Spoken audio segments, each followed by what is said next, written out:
this is actually really nice. This was done by Shorensley, who was also in the board, and all these projects were all done by volunteers. Yes. So that's quite amazing. Yeah.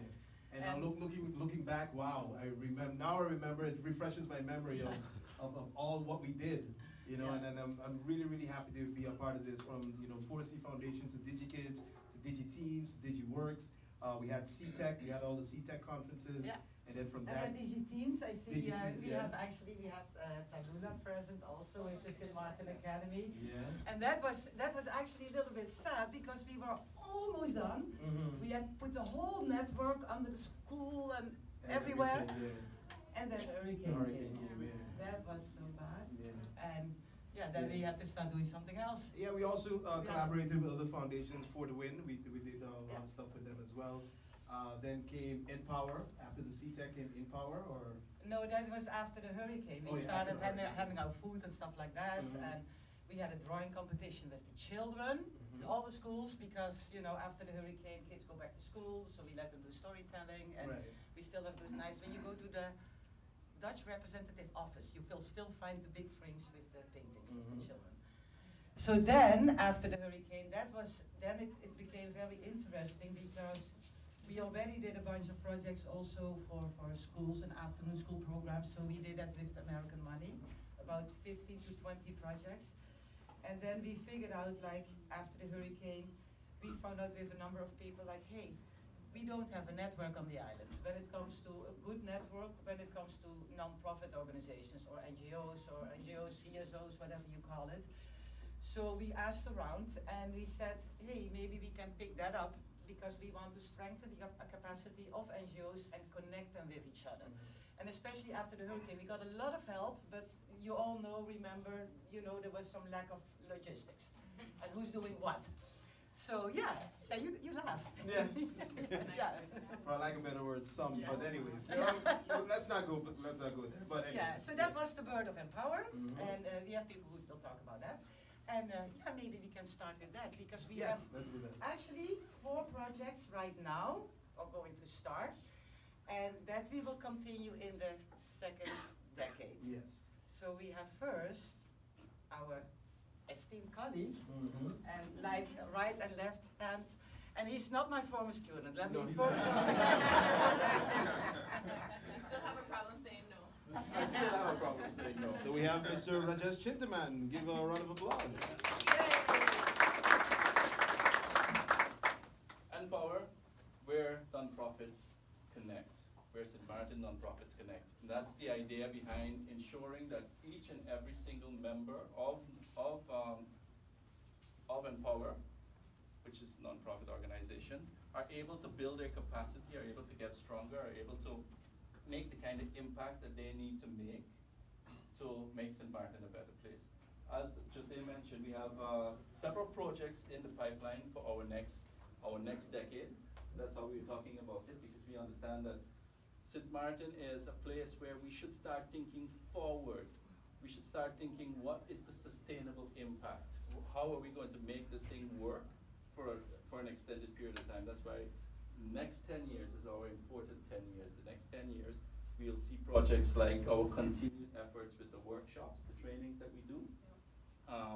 We will have a forum, which will be part of our workshop programs, and help me again. The next.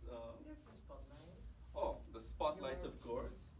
The spotlights is where we focus spotlight on nonprofit organizations in the Daily Herald. So each nonprofit organization within our portfolio, 300 and something organizations, but 100 and something really active, we give them a chance to be part and parcel of the spotlight, which is a half-page, full-colored story in the weekender of the Daily Herald. So they get a chance to promote themselves. Any organization who has not been profiled as yet, please feel free to let me know, and we will work on profiling you.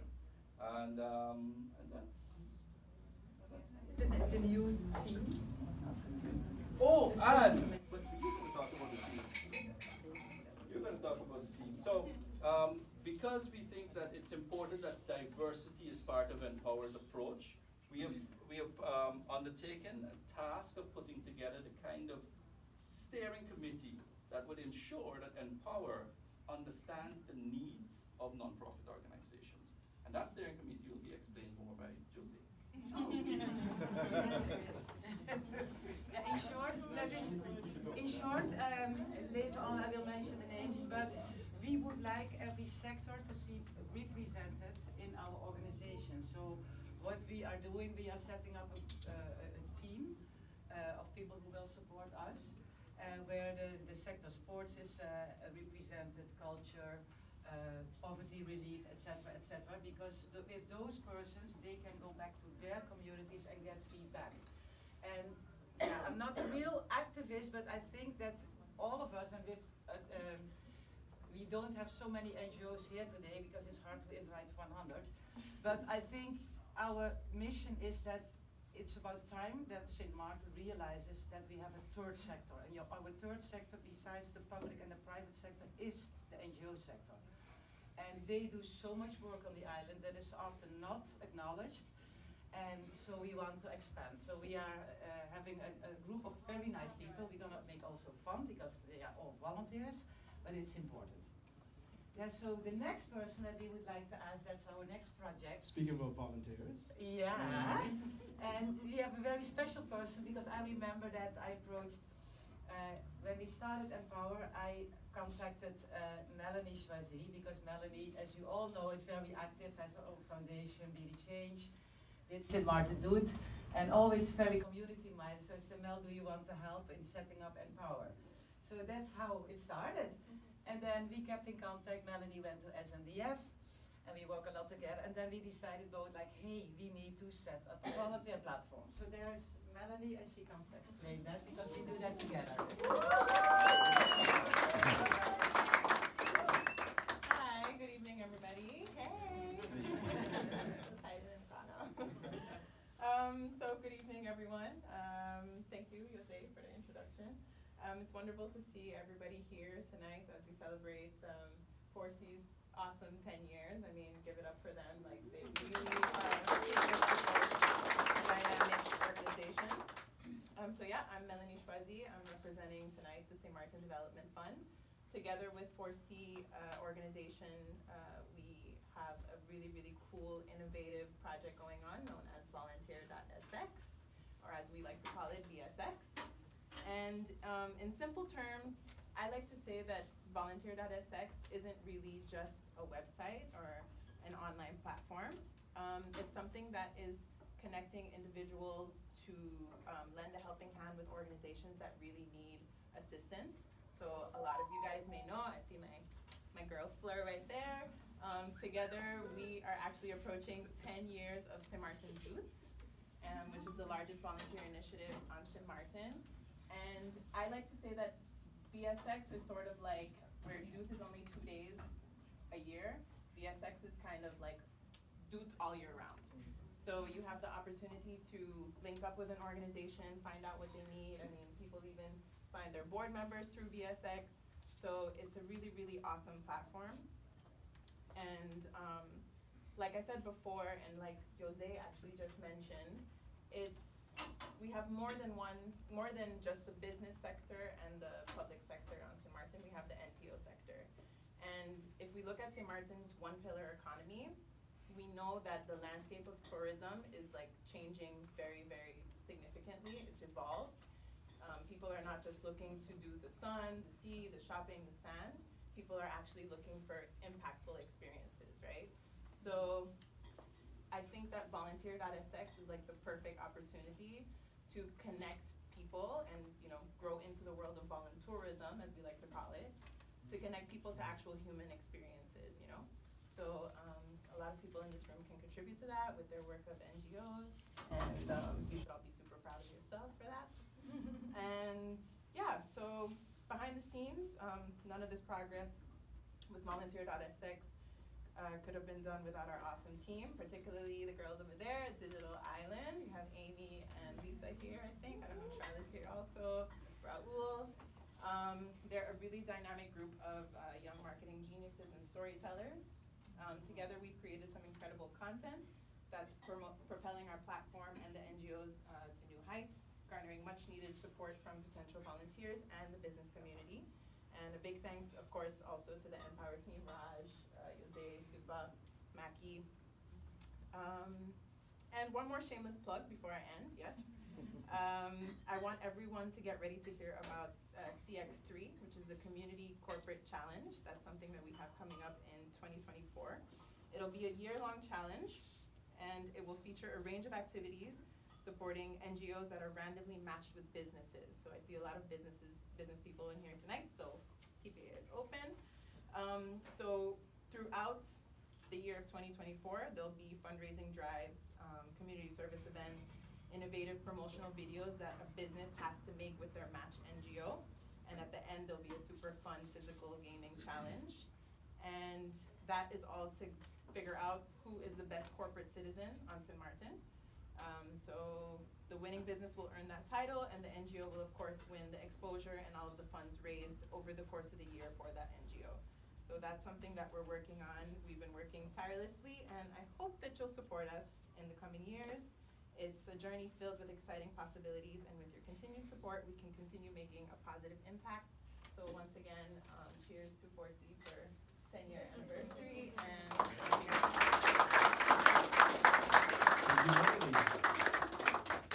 Yeah, and if you want to find out more about the CX3, next week we have the Volunteer Day, right? That's going down, Volunteer Day. We're going to be at the boardwalk at the Seaview Hotel. Yeah, we're going to be there next week, Tuesday evening. So if you want to have more information about that during Volunteer Day, we're inviting you to come down and be a part of that so you can get more information about the upcoming event that we plan to launch in 2024. All right? What So, time? was that? What time on Tuesday? Was it 6, 7?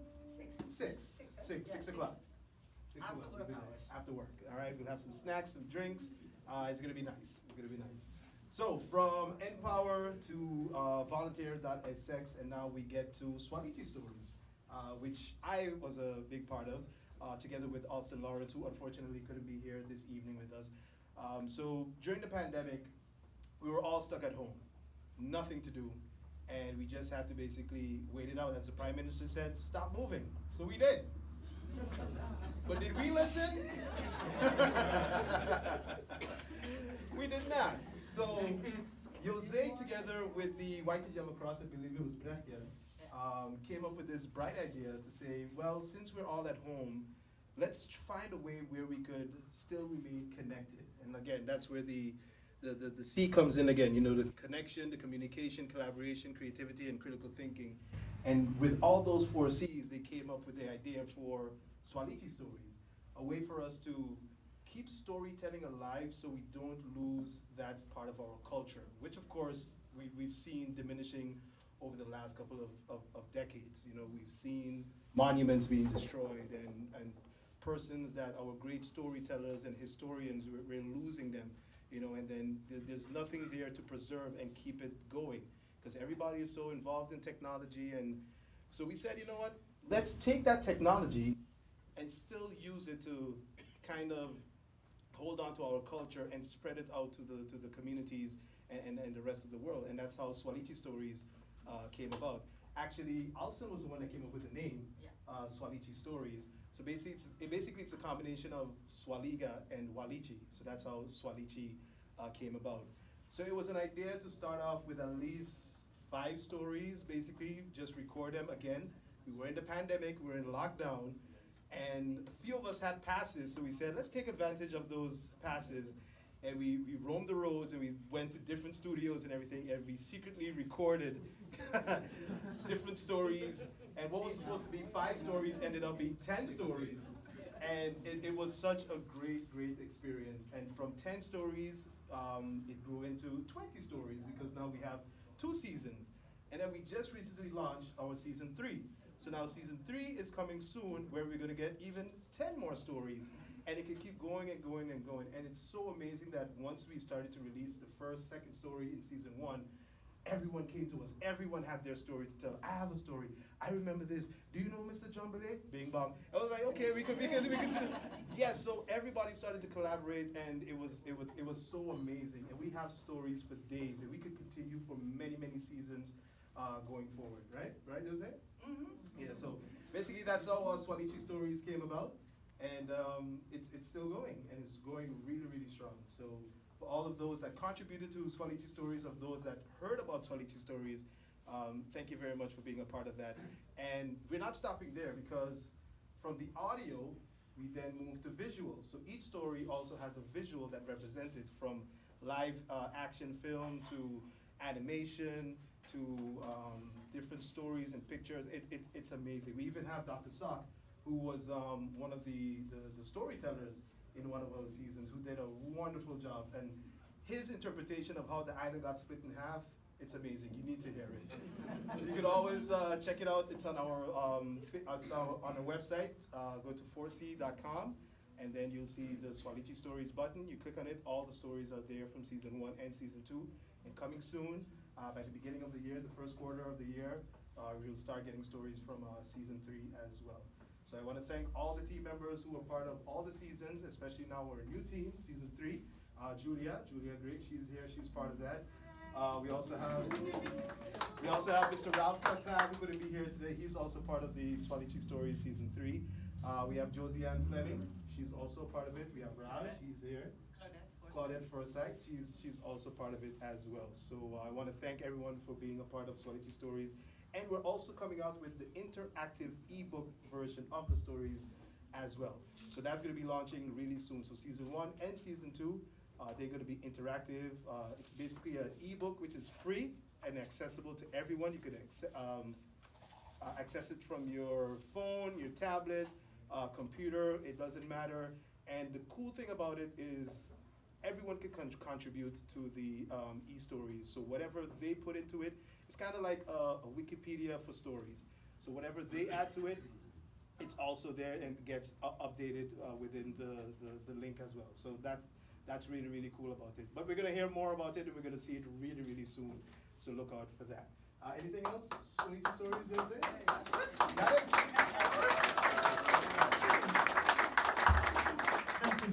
Yes, it does. Like in my mouth.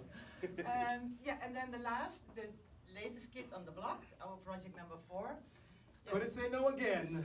We call it Roots en Route, a little bit French. A little bit of, yeah. And it's actually, when you say it flat, we call it also our donkey project. Yes. What happened a couple of years ago, actually after the hurricane, long story short, my daughter lived in Utrecht, contacted the Stichting Sint Maarten Utrecht. Never heard of it, but she said, we need help on Sint Maarten and I live in Holland, what can you do for us? Now, what happened actually a couple of years later, they contacted us because the city of Utrecht had a 900th anniversary last year. And we built up a kind of connection because Sint Maarten is their patron. So Sint Maarten has a quite big meaning in Utrecht. Also in marketing, you see everywhere, you see Sint Maarten, the holy person on the horse and everything. So they asked us to collaborate. So we had Douw from Douw Musical Foundation. We were invited to go to the 900th anniversary in Utrecht last year, November, exactly 1 year ago, on St. Martin Day. So we walked in the parade there, and that was really fun. And we said we want to do more. And they are part of a big organization in Europe where they have cultural hiking trails. So I didn't know, in Europe you have 4 cultural routes called the St. Martin hiking routes. So what we said, we want to go over the ocean, and we're gonna create a cultural hiking trail here on St. Martin, from the French to the Dutch side, because we are one. So that is the idea, so we are working on that. So on the 28th of December we get a theater maker from the Netherlands. We will team him up with King Verse, and they will walk in the nature, over the hills, through the hills. They will meet people, they will visit places, and they will actually make blogs and vlogs and go on social media. And after that with Nia, we will do a small theater program. We go to some schools where the kids can meet the theater maker, because the theater maker is taking his donkey. Yes. And he is not taking a horse, a donkey, because it's about a symbol of connecting people, about being open-minded and understanding. And in this hard world, you see it also even within the kingdom, that often the governments of the islands and the Dutch government and whatever is going on in the world, let's be nice for each other, and we try to find that reconnection. That is basically the idea. Right. So nothing politic, nothing, just pure respect. So he's coming. Our biggest challenge right now, we have Epic working with us because we always work with foundations, NIA, we have Nasha with Sea Grape Tours, who's all into everything culture. But we need a donkey. Yes, that's the. And we need a lady. We need a donkey. Now, Tjerk is his name, Tjerk Ridder, and he lives in the Netherlands. He has actually, because he walked from all the way from France. After my key. I know all about that, yeah, but we stay far away from that. No, but Tjerk, the theater maker, he walked from France all the way to the city of Utrecht with a donkey. And no food, because he's dependent on other people. So that donkey was called Lodewijk, so now we are in search for Louis.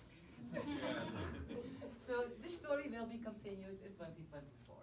That is project number 4. But so far we've been looking, and you had some close encounters, Jose, with donkeys? Yeah. We went into the fields, all the way where you go to the French side to the dump. Yeah. So we are in search. But there must be a click between the donkey and the person that's and, with the and donkey. donkeys are actually more intelligent than horses, so Yes, they they are are. very strong animals. So, but you will hear about this next year. All right. Yes. So that's a little bit about the Roots on Route project. yeah. So because we don't want to make it too long, but Yes. what we want to do, we are famous for our 60-second. Our 60-second pitch game. Yes. Now somebody said, "Uh-oh," so somebody knows about it, right? But what we're going to do it a little bit different tonight. So what we want to do, we're going to give you 60 seconds for any foundation that would like to come up and, talk about the good memories. You have 60 seconds to talk about the good memories that you've had with the Foresee Foundation. Anything nice that you want to say about us, anything nice that you want to say about any projects that we've collaborated on.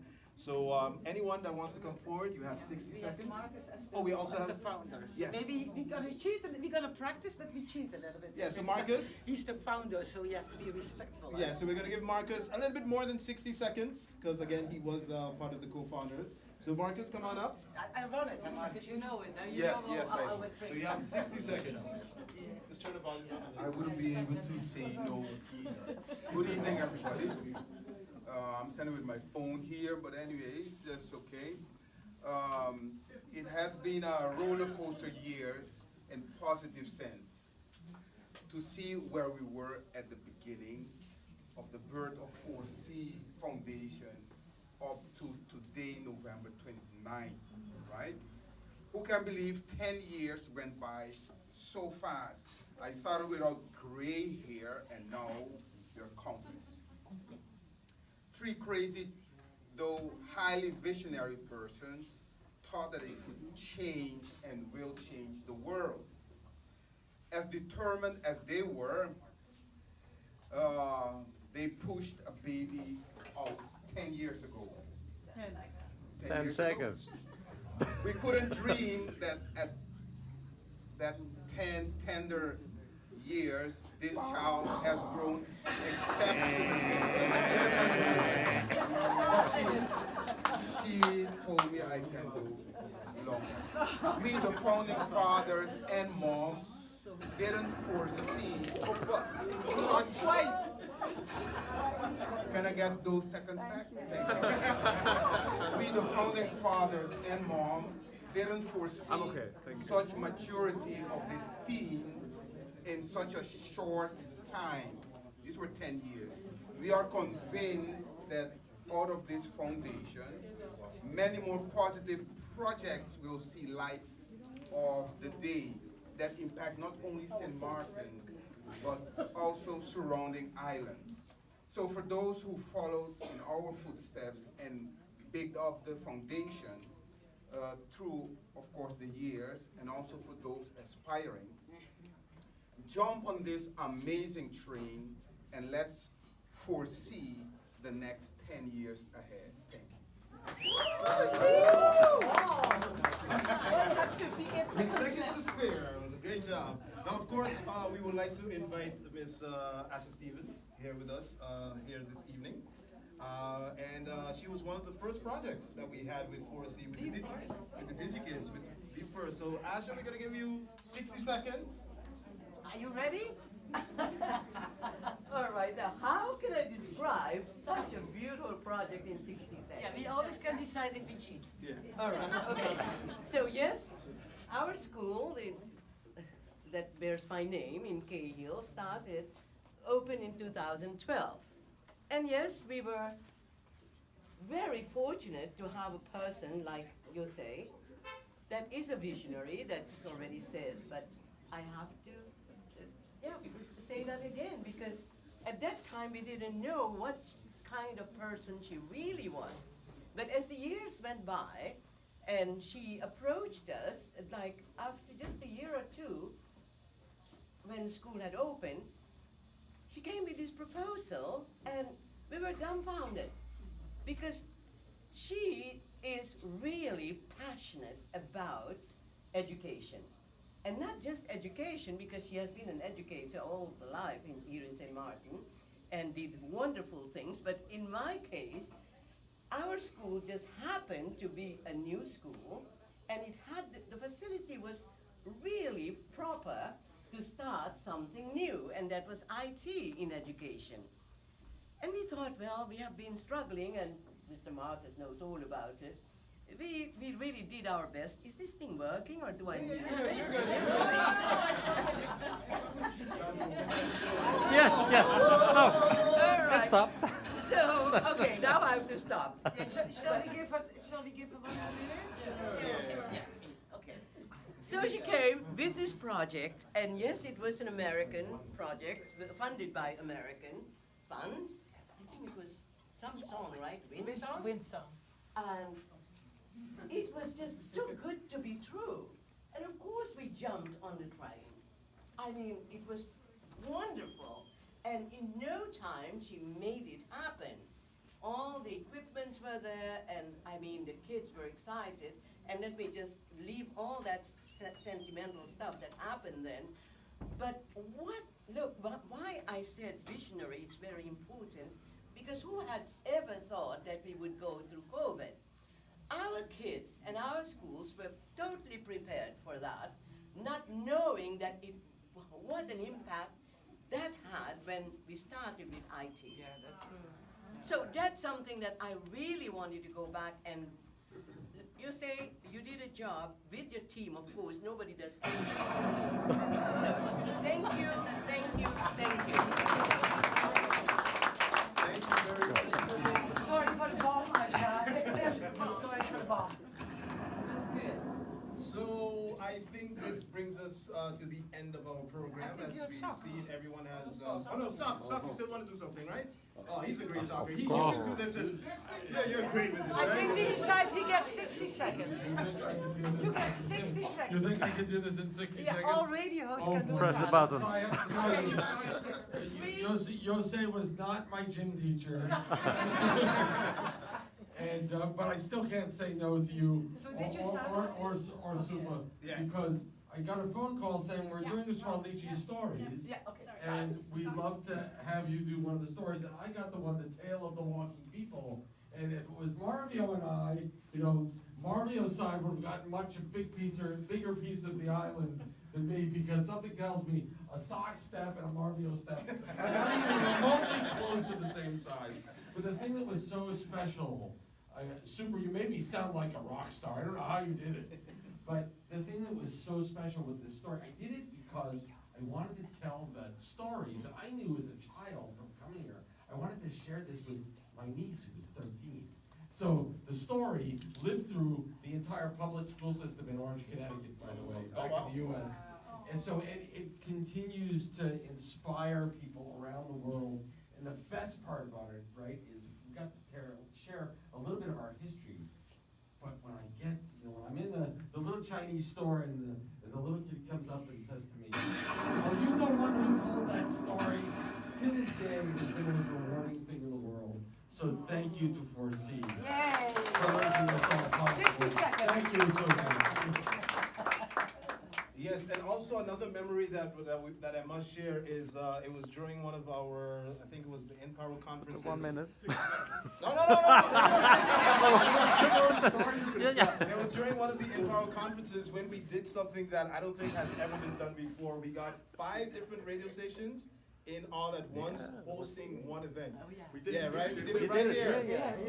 It was Laser 101 together with Island 92, 102.7 FM with Lady Grace, also a lecture from Oasis 96.3 and Alston from My 88. Yeah. All 5 of us in one room, basically collaborating 5 different radio stations. On St. Martin, that's very, very hard to do without being competitive, but we did it. We need to do it again. And we definitely do, and it was And it was fun. amazing, and we made it work. So definitely we got to do that again. Yeah. So I see everyone has their drink in their hand. So, So before we do that, let's introduce some of the current board members. So we've already met Leo earlier this evening. Shaul, who's also part of the board as well for the Foresee Foundation. Also we have this. John, Roby would like to have forward, and Yeah. and Mila was Yeah, we want to board talk. We member, want all to show you the board current members. board and the past board as well. Yeah. Of the Foresee Foundation. So come on up. John. Come on, John. Come on, Mila. Oh, and by the way, this is a fantastic opportunity. We have a fantastic vacancy up, and that's actually if you want to become a board member, you can apply by the board. So yeah, it's nice during a reception to promote, your own vacancies. Don't you think so? Yeah. Yeah. So we have. Everybody has their drinks? Where's Shaul? Where did he go? Cassie, you was on the board? You were on the board? No. I don't think I was on the board. Unless you were on the board. I have a picture of you on the board. Come on, Cassie. I can't imagine that you are so.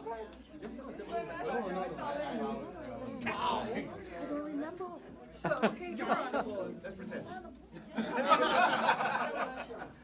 See, when you can't say no, you don't know. So what we want to say to all of you is thank you, thank you, thank you.